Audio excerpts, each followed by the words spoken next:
The eyes of the enthusiast in top marks.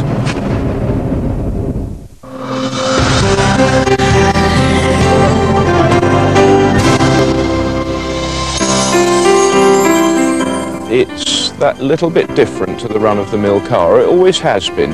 They all look at the badge and go, I didn't know they made them at that time. To drive, the car is a baby. She's a character. It does help now that she's got brakes. People suddenly stop in their tracks and say, what's that, what's that?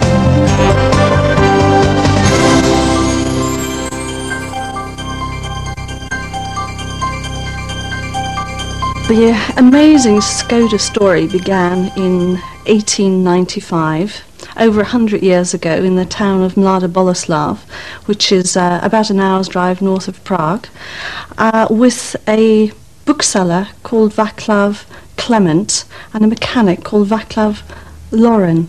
On a business trip to Paris in 1899, Loren brought back a bicycle, and he made some improvements to that bicycle. And from there on in, the company started selling worldwide. And in fact, the first major order went to an English company, 150 bicycles. Business thrived, but Clement, he was an ambitious man, and he had heard of motorised bicycles being used in other parts of Europe, and decided that this was what he wanted to get into next. The engines of other motorcycles were placed in all sorts of odd and awkward places. Loren had designed the bike where the engine was actually put in the middle of the frame, low down on the chassis, thus creating an excellent centre of gravity, something that no other bicycle manufacturer had thought of before. By 1901, Clement was already thinking of four-wheel motorised transport. Some 4 years down the line, he came out and introduced his first motor car, the Type A, a very sophisticated car for its time. It had a V-twin engine of 1100 cc's, producing 6 or 7 brake horsepower. There a 3-speed gearbox and a reverse gear. And one interesting part was that you could actually buy the car either with chain driven or with a propeller drive shaft.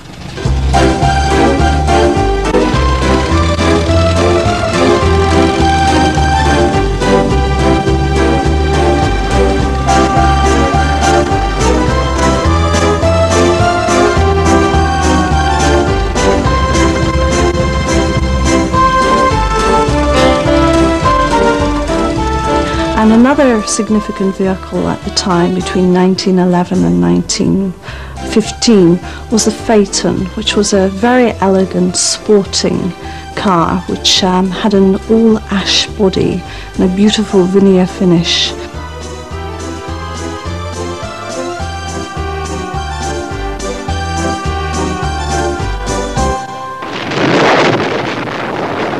The First World War really broke up the production of motor vehicles, and so the company Loren and Clement had to concentrate on producing military-style equipment and tanks.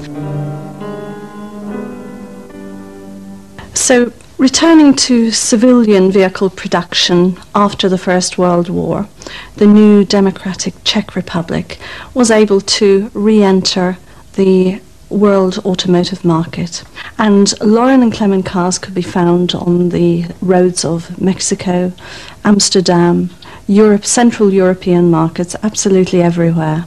In 1925, Loren and Clement really felt the sales crisis at that time, made them seek a partner.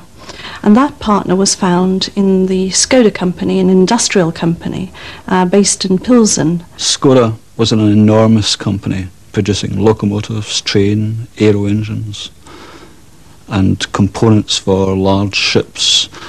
They also produced cars. One of the most famous cars they produced was, under license, the Hispano Suiza, a car which had a reputation second to none in mainland Europe. It really was the top end of the luxury range and had a reputation that went worldwide. Skoda continued to market Loren and Clement cars. In fact, the first Skoda cars that manufactured also carried the Loren and Clement badge.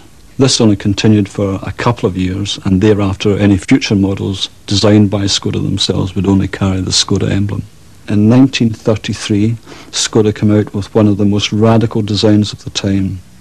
The car that was launched was called the 420 initially, and was subsequently to be called the Popular.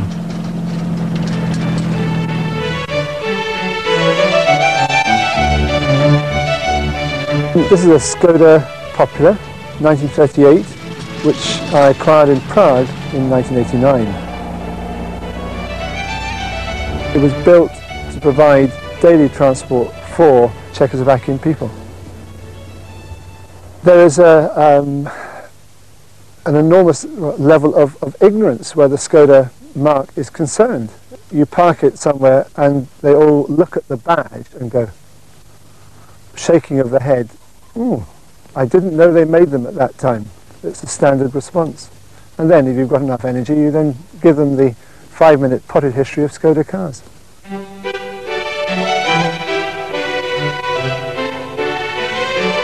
For its age, in 1938, it was a very advanced car. Engine-wise, it was a little 1000cc overhead valve unit, which was, unheard of in most of the major European manufacturers, especially in the United Kingdom. She has independent front suspension, a tubular backbone chassis, electric start on the engine. You don't always have to wind the handle. An advanced wee car in every way. Where this little car stands out as a mass-produced unit, and I think we must emphasise that, is that it's the detail. The little fluted side light mouldings. It's got sensitivity and it's rather special. So there was a great deal of artistic flair, skill, imagination that they managed to employ.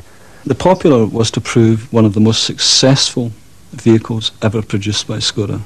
It sold throughout Europe. The car was sold in places as far off as Australia and the Far East. It was to prove a landmark in the history of the company.